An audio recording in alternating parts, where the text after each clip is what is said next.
Coming up next on Virginia Outdoor Life, it's turkey season, and we'll help to get you set by taking a look at the newest in-gun technology. Plus, Western Branch is the place for perch, and catching them is a lot easier than you think. Tons of fun straight ahead on Virginia Outdoor Life next.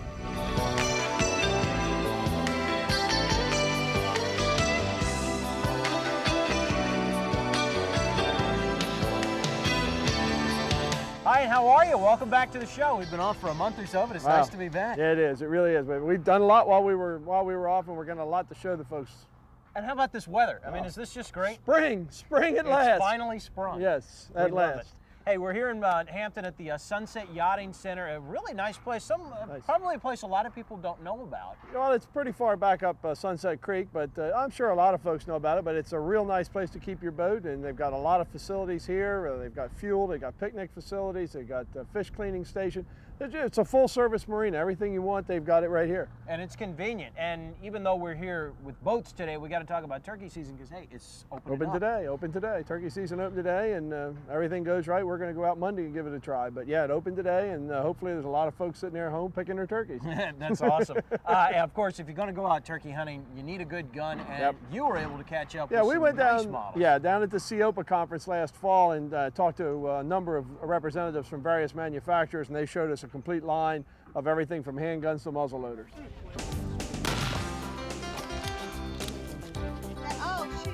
I thought that was it. Oh.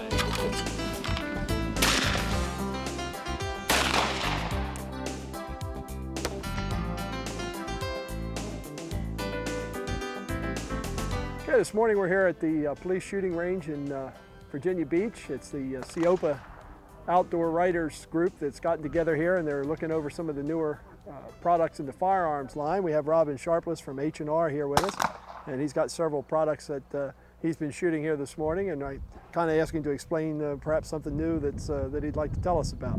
Well, actually, the one thing that we were shooting earlier might be more appropriate. Okay, that's fine. Since we are in the Mid-Atlantic region and slug guns are becoming more and more popular in this area of the country, somewhat as a result of the ability to do a number of different things with it with a different barrel, but also the fact that we've now got most of southeast Pennsylvania saying slug only. We've got all of New Jersey being slug only, and I don't know how the slug business has impacted Virginia yet. Eastern Shore is all slugs, so it's quite a bit of Virginia is all slugs. Okay, so what we have, and I'll step here for just a second. Or all shotgun, they can use buckshot. Right.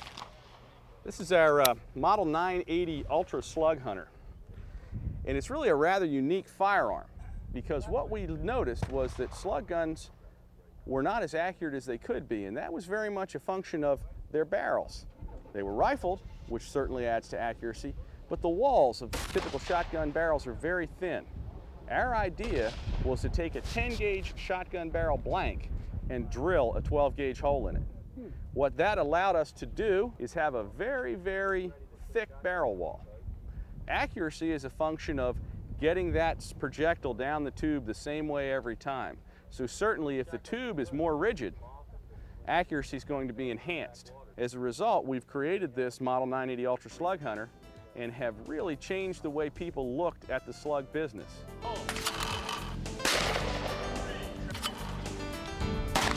Number 2, ready.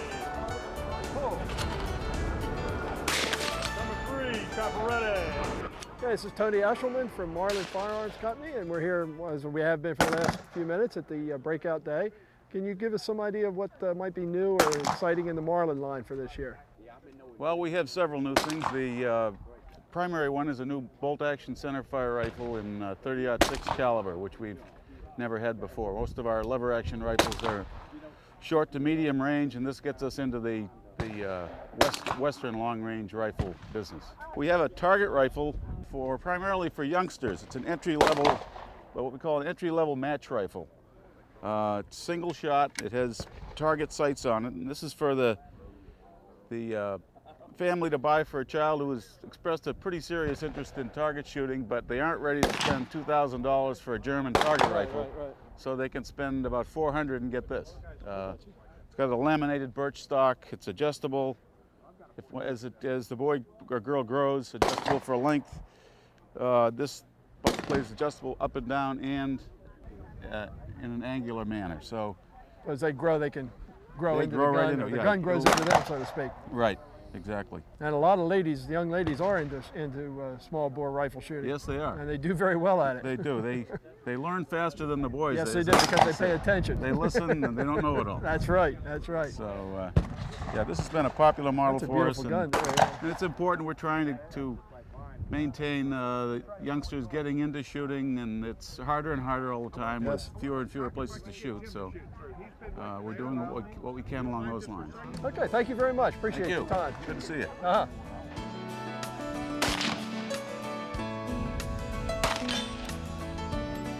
Okay, we're with Ken Jorgensen of Smith & Wesson. And Ken, would you like to kind of give us a rundown on some of the newer products from Smith & Wesson? Or? Okay, for 1996, revolver shooters in particular got some special things to pick from. Among them is a ported gun available both in a 44 Magnum and a 357 Magnum. Of course, that helps reduce the recoil, makes for a good hunting handgun. And also in 357 this year, we have, count them, 7 holes. Huh. So the old 6-shooter is now a 7-shooter. And this is our medium frame L-frame gun, and is available in 2.5, 4, and 6-inch barrels and 7 shots. And for the 22 shooter, we have 10 holes. All right. 10-shot 22 this year.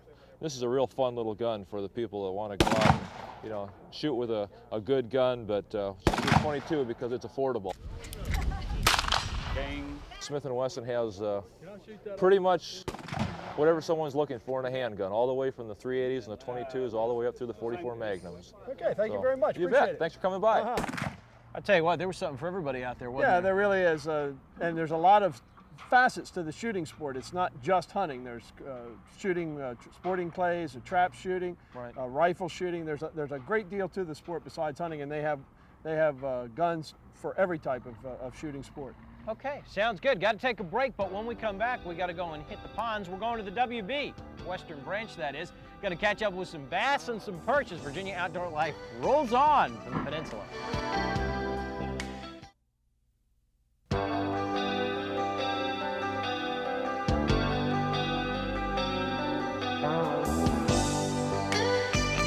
Welcome back to Virginia Outdoor Life. We're here on the peninsula at the Sunset Yachting Center. Now, we're going out on the water. Now, to me, perch doesn't seem like it would be like a huge fish. Oh, no, we're no, they're catching. small fish, yes. But they're good eating when you Delicious get a bunch to eat. of them. We did let these go, but yeah, they were delicious to eat.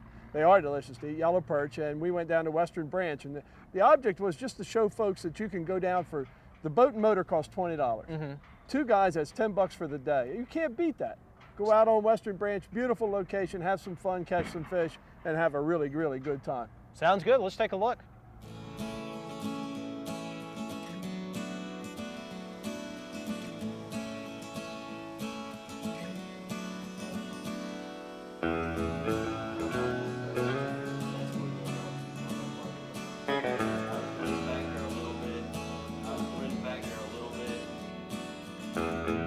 This morning we're here at Western Branch Lake, and we want to kind of emphasize that you can come out here, you can go fishing, and you don't need a lot of equipment.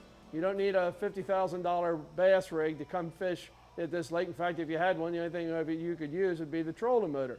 We're here with Warren. Warren is going to set us all up with what we need to go. And what we've done is we've rented a boat, and we're going to get with the boat a couple of life preservers, a couple of paddles, an anchor, electric trolling motor, and a battery. We bought us 4 or 5 dozen minnows. We've got red wigglers, bloodworms, a couple of Stanley jigs, and a map, and we're ready to go. Now, Warren, you said you thought from here our best bet would be to go out around this little cove here, right, and just work the shoreline?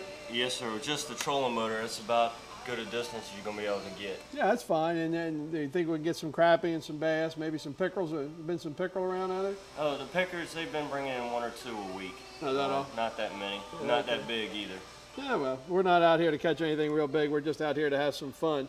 It's a pretty good deal. Now, the boat's $20, right? That's with the motor. $20 It's and $10 two- without one. 2 guys come out for the day, $10 a head. I mean, where can you go fishing all day for $10? And we sell all the fishing license, Right. everything he needs right here. And all the bait, and of course the one thing that every fisherman must have, absolute must, especially bass fishermen, you got to have that can of Vienna sausage and that package of saltine crackers. I mean, there's a breakfast of champions, folks.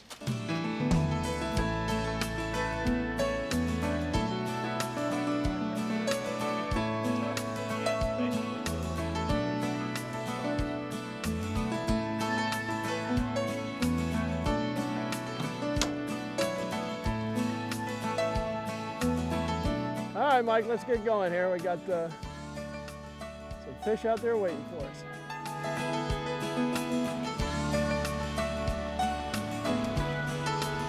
All right, we're out here now on the lake, and Mike Bibbo, our director, and myself, and this toll package, everything that we have done, it's included. We didn't bring anything with us other than our rods and reels. We bought bait, we bought hooks, everything, the boat, the whole shameel here was a total of 40 bucks. That's, if you came out here with 2 or 3 guys, you're looking at less than 20 bucks a person for a day of fishing, where you can fish where you want to fish, do what you want to do. You're not dependent on somebody else, and spend a beautiful day out here. And these reservoirs out here in the Suffolk area are part of the water system for the city of Norfolk.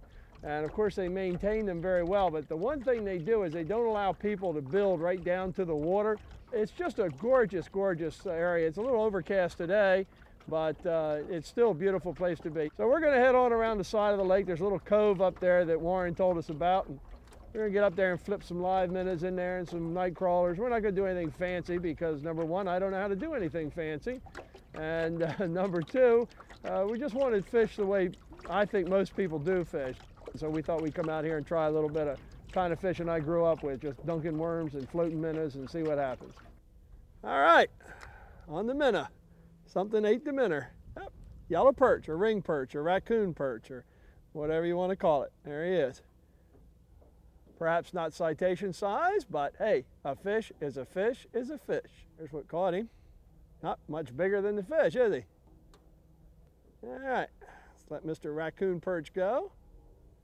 Ring perch, yellow perch, whatever. They are very good to eat, but this one's a little small. All right, another yellow perch. A little bit better size, but we're gonna let everything go today. We're not gonna keep anybody. That's a nice size yellow perch there. He'd fry up pretty. A little cornmeal, be just right. Okay, what we're doing is just hooking the minnows right through the lip. Now, a lot of people use bobbers when they do this, but I don't if I can get away from it. I'd much rather just let the fish swim free without any encumbrance at all. Just let him swim natural. We got light line on here, and just letting him go on out there and do his thing, and the perch see him, and next thing you know, boom. We got a big night crawler on this rod here, and then Mike's fishing with a big, what they call a big minnow. Actually, it's a small sunfish. And another yellow perch. This one ate a worm, or the worm ate him. I don't know which. Look at that thing. All right, we're gonna get this hook out and let this one go too.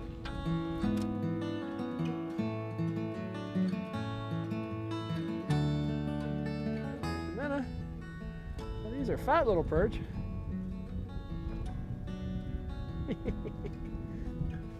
Boy, they're pretty little fish in this time of year.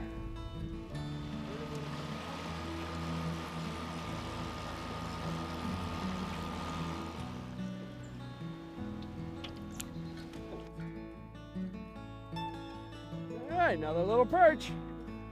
I'll tell you, if we were keeping these things, we'd have what you call a mess. This one ate a minnow this time. They've been going after the worms, but this one wanted the minnow. Not real big. Oh well. Go on back, Junior.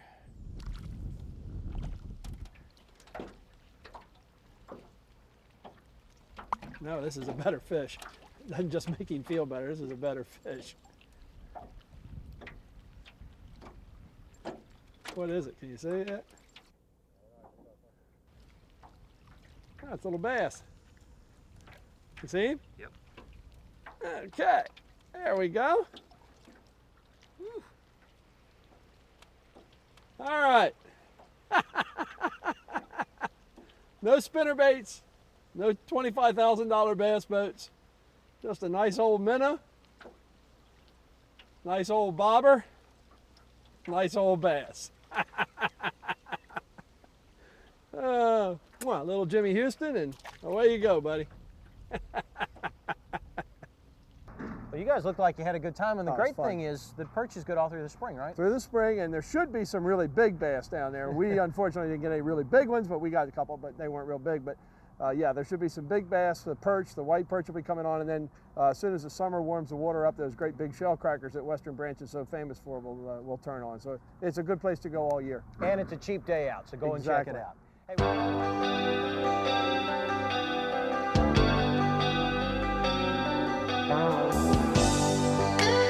Welcome back to the show. It's our favorite time now, and we take a look at some pictures that everybody's sending in, and the response is always great. So let's go ahead and open it up right now. You want to start? Oh, I certainly will. This is Jonathan Thompson from Suffolk. He's 14 years old. He has an 8-point buck.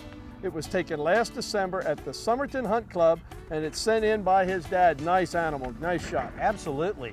Pete Butt sent us in a 29-inch and 39-inch rockfish. These were caught last November in the bay near the Wicomico River. All right, he was fishing aboard the Dragon Lady, and Pete's wife, Rose, sent in the picture. And she also sent one in here. She also sent one in. Of her son. Yeah, but her is not H-E-R-E.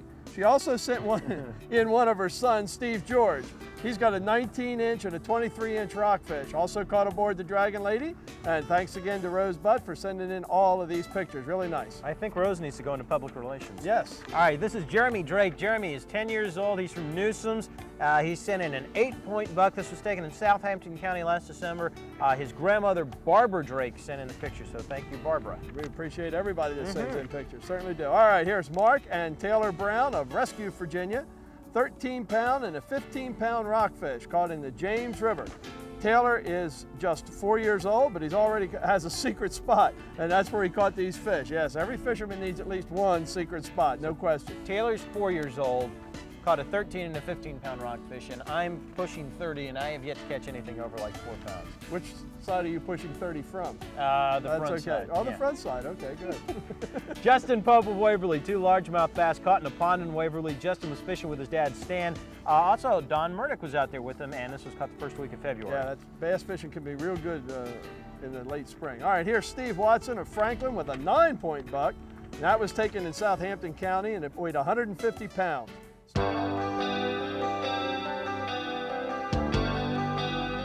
Welcome back to the show. We're at the Sunset Yachting Center, and it's time to give away a gobbler from Primos. Now, this is a state-of-the-art turkey caller, right? Yeah, that's correct. You just take it. Hey, cool. This way you don't have one you got to blow. Or use a box call. Of course, you have to be very careful when you gobble in the woods because somebody else might think you are a gobbler, and that's not a happy situation. Any difference between that and one that you blow into, or it's just whatever you prefer? Yeah. Usually when you're blowing into a call, you're making a hen sound. It sounds like a hen. So you're calling the tom to you. This one, you can call a tom, make him mad, think there's another one in the neighborhood trying to take his women away from him. You remember that from your college days, right? Sad but true. Let's bring in producer Mike D here, who's got a card for us. All right, thanks, Mikey. Sure. Go ahead. No, pick one out all right, there. I got one right here. Okay. All right, Mrs. Georgia Baines. Should be good. The striped bass season, of course, is closed now. It's April, but the freshwater scene should be really, really good with the bass and the perch like we should there, and the tog and speckled trout possibly, and should be turning on. Sounds good. Hey, look at this. Our ship's come in. How about it? Yeah. And perfect timing, too. Yeah. We got to go. See you next week. I'm Bob Matthews. He's Eric Burnley. Y'all take them easy.